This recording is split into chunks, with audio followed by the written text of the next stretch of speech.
주에서 여호와를 찬양하여라.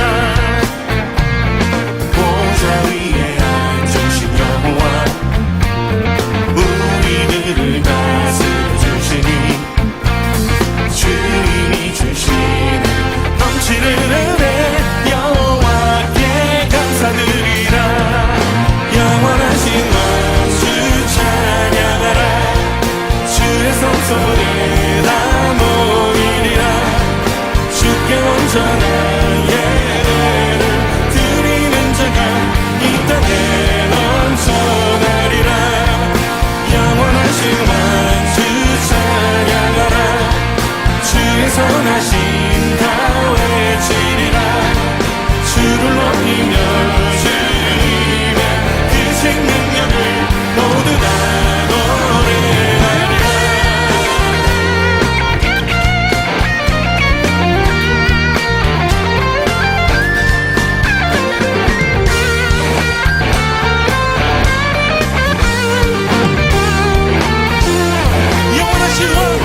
영원하신 왕주 찬양하라. 주의 성소에 다 모이리라. 주께 온전한 예배를 드리는 자가 이 땅에 넘쳐나리라. 영원하신 왕주 찬양하라. 주의 선하심 다 외치리라.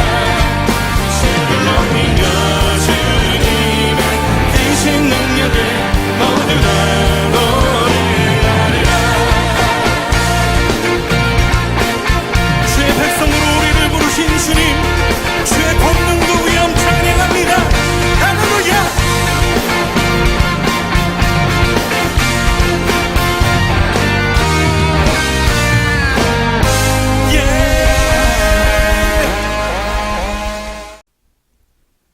시편 15편 1절부터 5절 말씀. 여호와여, 주의 장막에 머무를 자 누구오며 주의 성산에 사는 자 누구오니이까? 정직하게 말하며 공의를 실천하며 그의 마음의 진실을 말하며 그의 혀로 남을 허물하지 아니하고 그의 이웃에게 악을 행하지 아니하며 그의 이웃을 비방하지 아니하며 그의 눈은 망령된 자를 멸시하며 여호와를 두려워하는 자들을 존대하며 그의 마음에 서원한 것은 해로울지라도 변하지 아니하며 이자를 받으려고 돈을 구워주지 아니하며 뇌물을 받고 무죄한 자를 해하지 아니하는 자이니 이런 일을 행하는 자는 영원히 흔들리지 아니하리이다. 아멘. 오늘 우리가 읽은 시편 15편의 말씀은 다른 설명을 많이 붙이지 않더라도 우리가 이 말씀이 우리에게 말하고 있는 의미가 무엇인지를 분명하게 알 수 있는 그런 말씀입니다. 이 말씀을 우리는 오늘 개역 개정판의 성경으로 읽었지만 새번역의 성경으로 읽으면 이것이 조금 더 우리에게 분명하게 다가오는 부분이 있어서요. 새번역의 성경을 읽으면서 여러분과 함께 이야기를 좀 해보려고 합니다. 오늘의 말씀의 1절에서는 이렇게 먼저 말합니다. 주님, 누가 주님의 장막에서 살 수 있겠습니까? 누가 주님의 거룩한 산에 머무를 수 있겠습니까? 라는 이 질문입니다. 여기에는 마치 두 가지의 질문이 있는 것 같지만 사실은 하나의 질문을 이야기하고 있는 것입니다. 이런 것들을 우리가 뭐라고 말하나 하면 이것은 특별히 시편, 히브리어의 시편에서 나타나는 이 대조법이라는 것 중에 하나인데요. 이 말씀은, 이 이야기는 뭐를 이야기하나 하면 비슷한 이야기를 두 개를 놓음으로써 그 이야기를 조금 더 도드라지게 만드는 그런 방법을 이야기하는 겁니다. 그래서 오늘의 말씀에서도 주님, 누가 주님의 장막에서 살 수 있겠습니까? 먼저 장막에서 살 수 있겠습니까? 라고 이야기를 하고는 바로 이어서 누가 주님의 거룩한 산에 머무를 수 있겠습니까? 라고 이야기합니다. 이것은 두 가지의 다른 질문이 아니라 하나의 질문을 이야기하고 있는 거예요. 주님의 장막이라고 말할 때도 마찬가지고 주님의 거룩한 산이라고 말할 때도 마찬가지입니다. 사실은 주님의 장막이 주님의 거룩한 산에 있었거든요. 이 당시에는. 다윗의 시대 때 이 예루살렘이라는 곳은 높은 산지였기 때문에 그 예루살렘에 놓아져 있던 장막을 이야기할 때, 하나님의 성막을 이야기할 때 우리는 보통 하나님의 거룩한 산에 놓여진 것이다 라고 이야기를 하거든요. 그러니까 이 두 가지의 말은 두 가지의 다른 의미가 아니라 똑같은 질문을 하고 있는 겁니다. 그것을 조금 다른 표현으로 조금 더 점층적으로 이야기하고 있는 것이지요. 지금 뭘 말하는 겁니까? 누가 하나님 앞에 설 수 있는 사람입니까? 라는 이 질문입니다. 여러분, 이 질문에 대해서 여러분은 어떻게 대답하실 수 있겠습니까? 어떤 사람이 하나님 앞에 과연 설 수 있는 사람일까요? 오늘의 말씀에서는 그것에 대한 그 질문에 대한 대답을 우리에게 11가지를 통해서 이야기를 해주고 있습니다. 이런 사람들, 11종류의 사람들이 하나님 앞에 설 수 있는 사람이다 라고 이야기를 하고 있는 것이지요. 하나씩 한번 살펴보도록 하겠습니다. 먼저 2절의 말씀에서는 하나님 앞에 서는 사람들이 해야 하는 일은 어떠한 것인가? 어떤 일을 하는 사람들이 하나님 앞에 설 수 있는가라는 것을 먼저 이야기해 주고 있습니다. 2절은 이렇게 말하네요. 깨끗한 삶을 사는 사람, 정의를 실천하는 사람, 마음으로 진실을 말하는 사람. 깨끗한 삶을 산다라고 이야기를 하는 것은 우리의 삶에 있는 우리의 삶의 태도 그리고 우리의 마음가짐을 이야기하고 있는 것이겠습니다. 정의를 실천한다라고 이야기하는 것도 우리가 그냥 마음만 먹고 그냥 끝내는 것이 아니라 마음 먹은 것을 행하는 것. 정의를 실천한다라고 이야기하는 것은 무언가 겉으로 보여주는 걸 말하는 게 아니잖아요. 그렇죠? 우리가 생각하고 우리가 느끼고 우리가 계획하고 있는 것을 그대로 하는 것. 그래서 우리의 내면에 있는 것이 행동으로 나타나는 사람. 그것을 이야기하는 것이지요. 세 번째로 마음으로 진실을 말하는 사람이다 라고 이야기를 합니다. 여기서 마음으로 진실을 말한다라는 것이 참 재미있는 이야기예요. 이것은 원래는 어떤 의미를 포함을 하고 있나 하면 그 마음에 있는 것을 말하는 사람이다. 이것을 이야기하는 겁니다. 그 마음에 있는 것을 말하는 사람. 다시 이야기하면 이것도 겉모습을 어떻게 꾸며가지고 사람들 앞에 이런 모습으로 나타나면 괜찮아 보일 거야 라는 마음으로 나타나는 것이 아니라 정말로 그 안에서 생각하는 것을 그대로 말하는데 그것이 하나님 앞에 사람들 앞에 행복하고 그것이 사람들이 보기에 저 사람은 하나님 앞에 설 수 있는 사람이다 라는 그 진실함에 서 있는 사람. 그 사람이 어떤 사람을 말하나 하면 여기에서 하나님 앞에 서는 사람을 이야기하는 겁니다. 하나님 앞에 서는 사람들이 가지는 긍정적인 태도, 그것은 먼저 마음에서 나온다라는 것을 이야기하죠. 이것은 모두가 행동에서 이야기되는 것이 아니라 우리의 마음에서 나타나는 겁니다. 그러므로 우리는 우리들의 삶 속에서 내가 하나님 앞에 변화함으로 인해서 나의 삶이 우리 주님 앞에 변화되는 것입니다. 그런 의미에서 하나님께서는 우리에게 우리의 행동뿐만이 아니라 너의 동기도 내가 보마라고 이야기를 하시는 분이 바로 우리 하나님이십니다. 하나님께서는 우리가 살아가는 삶의 결과와 우리가 살아가는 삶의 열매만 보시는 것이 아니라 그 동기도 바라보시는 분이 바로 우리 주님이신 것이지요. 그러므로 우리가 살아가는 동기가 깨끗한 사람, 정의를 실천하려고 하는 사람, 그 마음에 있는 것을 그대로 말해도 진실이 되는 사람. 우리가 이러한 사람이 되어갈 때 하나님께서는 우리를 하나님의 나라에 설 수 있는 사람, 하나님의 앞에 설 수 있는 사람으로 인정해 주시는 것입니다. 이게 첫 번째로 긍정적인 면에서 우리가 실제로 하는 일을 통해서 하나님 앞에 설 수 있는 세 부류의 사람이라고 이야기하고 있고요. 두 번째로는 그러면 어떤 일을 하지 않을 때 우리는 하나님 앞에 바로 설 수 있는가라는 것을 3절의 말씀에서 이야기합니다. 3절은 이렇게 말하네요. 혀를 놀려 남의 허물을 들추지 않는 사람, 친구에게 해를 끼치지 않는 사람, 이웃을 모욕하지 않는 사람. 이렇게 말합니다. 자, 여기서 하지 않는 것을 이야기할 때 먼저 말을 이야기합니다. 그렇죠? 여기서 세 가지는 다 말을 이야기한다는 것을 여러분 눈에 보이시나요? 혀를 놀려 남의 허물을 들추지 않고 친구에게 해를 끼치지 않고 이웃을 모욕하지 않는 것 다 말과 관계된 이야기이잖아요. 그 말을 통해서 나와 함께 살아가는 사람들, 그것이 친구가 되었건 그것이 이웃이 되었건 그것이 남이 되었건 우리들의 삶에 살아가는 과정 속에 이 관계를 어그러뜨리며 살아가지 않을 때 우리는 하나님 앞에서 하나님 앞에 설 수 있는 사람이 된다라고 말하는 겁니다. 우리의 삶에 살아가는데 가장 중요한 것이 무엇이냐라고 이야기하면 여러분, 우리는 관계입니다 라고 말합니다. 우리가 살아가는 삶의 관계에 정말 중요한 것은 내가 함께 살아가는 나의 사람들과의 관계가 얼마나 중요한지 모릅니다. 하나님께서는 우리에게 이 사람들과의 관계 속에서 바른 공동체를 만들고 서로를 사랑하는 공동체를 만들고 살아가라 라고 이야기하셨기 때문에 이 사람들과의 관계가 얼마나 중요해지는지 모릅니다. 그리고 사람들과의 관계 속에서 우리가 그 사람들과의 관계를 행하는 가장 첫 번째 도구가 무엇인가 하면 우리의 말이 되는 것이지요.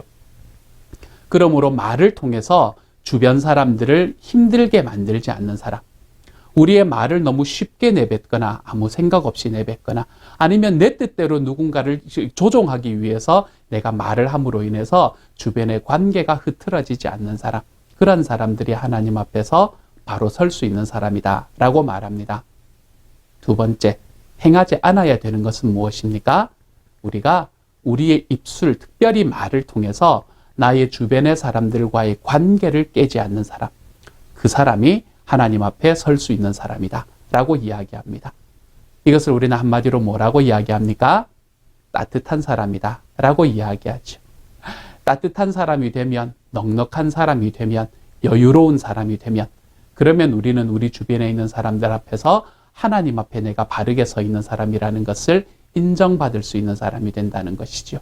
그게 두 번째 부류, 오늘의 말씀의 3절에서 이야기하는 하나님의 앞에 설 수 있는 사람의 자격이 되는 것입니다. 세 번째로는 어떤 사람들이 나타나냐? 4절의 말씀입니다. 이렇게 말합니다. 한번 들어보세요. 하나님을 업신여기는 자를 경멸하고 주님을 두려워하는 사람을 존경하는 사람입니다. 맹세한 것은 해가 되더라도 깨뜨리지 않고 지키는 사람입니다. 라고 이야기합니다. 여기에서는 앞에 3절과는 좀 다르게 이 주어들이 좀 바뀌었다라는 게 보이시나요? 앞에서는 어떤 것들이 중심이 되었나 하면 남, 친구, 이웃 이런 것들이 중심이 되었다면 여기에서 중심이 되는 것은 하나님, 이게 중심이 되고 있는 것을 볼 수 있게 되죠. 특별히 마지막에 맹세한 것은 해가 되더라도 깨뜨리지 않고 지키는 사람입니다 라고 이야기할 때 이것은 특별히 하나님과의 맹세를 이야기를 할 가능성이 높기 때문입니다. 그러므로 이 세 부류의 사람들은 모두 하나님과 관계되는 이야기를 하고 있는 거예요. 우리의 인생에서 가장 중요한 것은 관계라고 이야기했잖아요. 그리고 그 관계 속에서 정말 중요한 것이 나의 이웃과의 관계라고 말씀드렸습니다.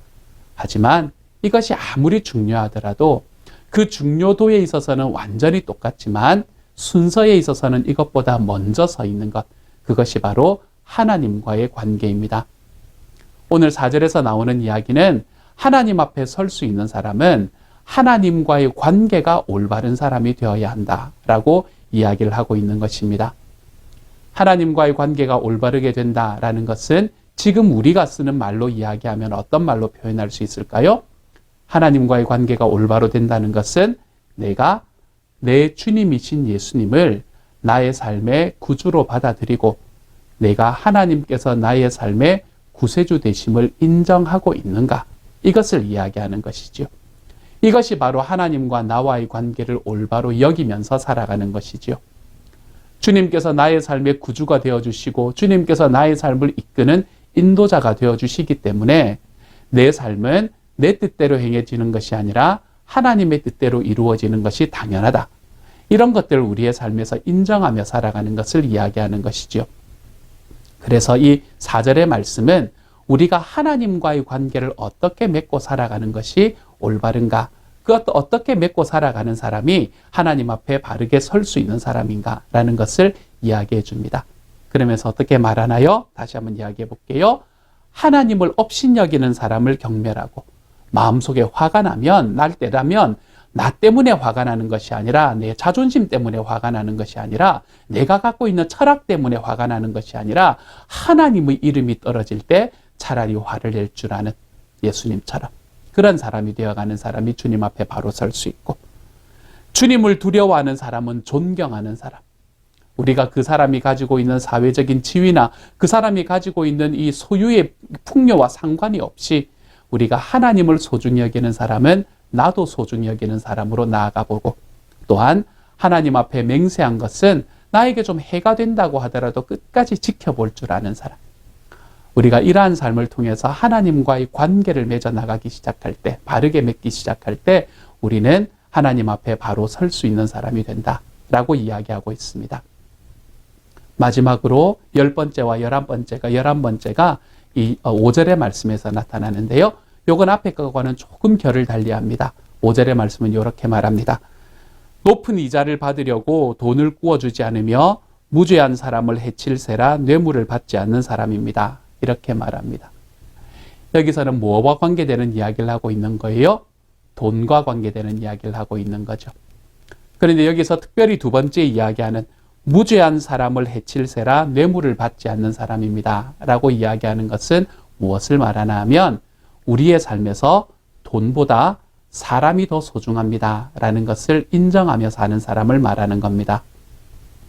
우리는 자본주의 사회에서 삽니다.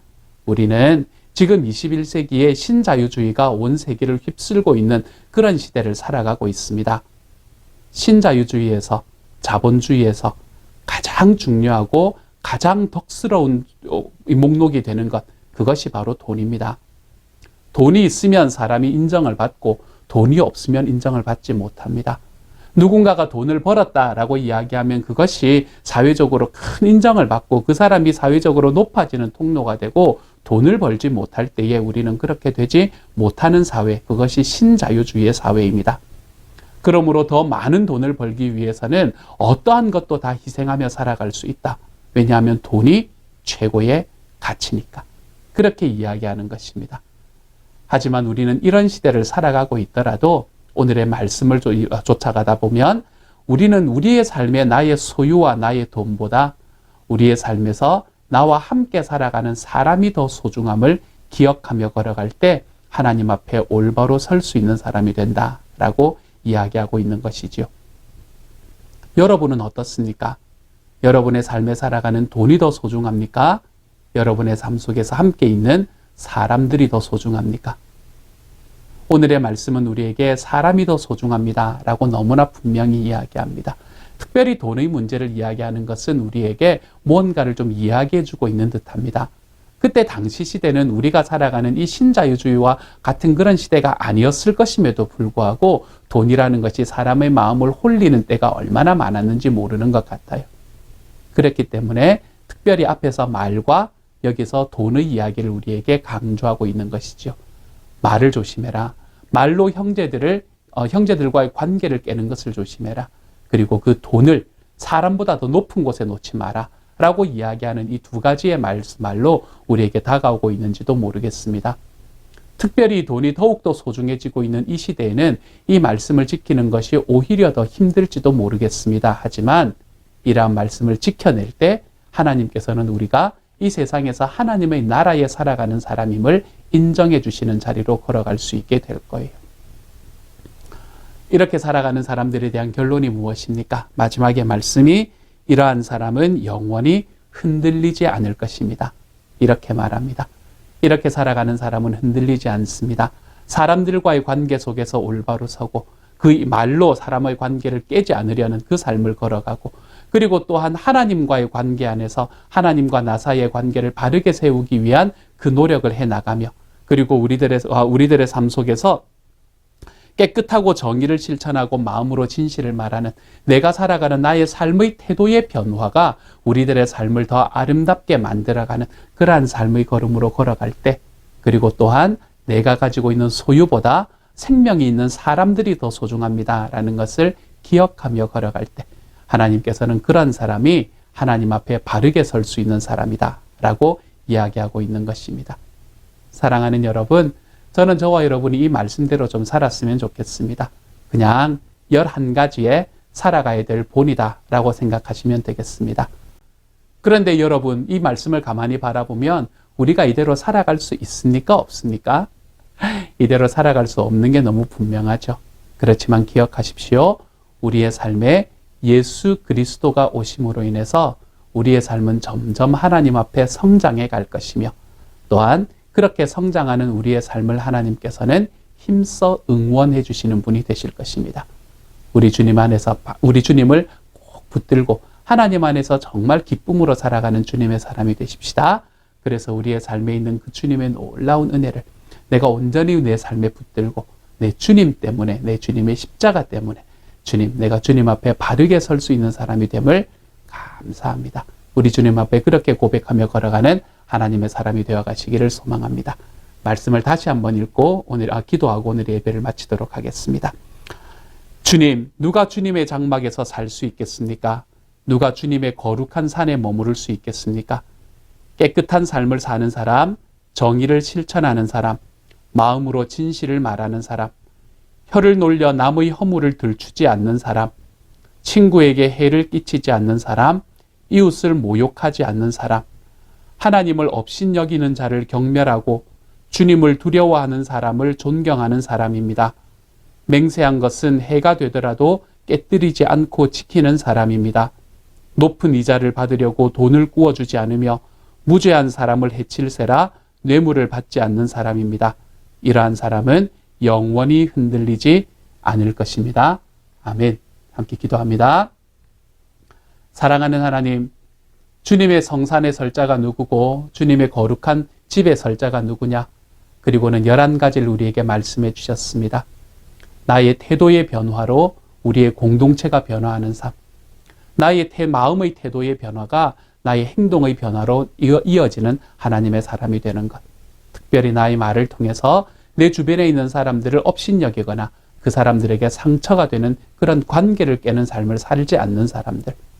우리의 삶 속에서 하나님께서 정말 내 삶의 기쁨임을 알고 내 주님과의 관계를 회복하며 걸어가 보는 우리 하나님의 사람들. 또한 내 삶의 소유가 아니라 하나님 정말 나의 삶에 함께 있는 사람들이 더 소중하다는 것을 깨닫고 걸어가는 사람들. 주님, 이러한 사람들이 우리 하나님 앞에 바르게 설 수 있는 사람이라 하였습니다. 주님, 우리가 그 길로 걸어가 볼 수 있는 하나님의 사람이 되게 하여 주시고, 그렇게 걸어가는 과정 속에 우리에게 힘주시는 주님이, 예수님이 우리의 삶에 있음을 기억하고 우리 주와 함께 이 길을 기쁨으로 걸어가 볼 수 있는 오늘 하루가 될 수 있도록 주여 도와주옵소서. 모든 말씀 우리 주님 예수님 이름으로 기도드립니다. 아멘.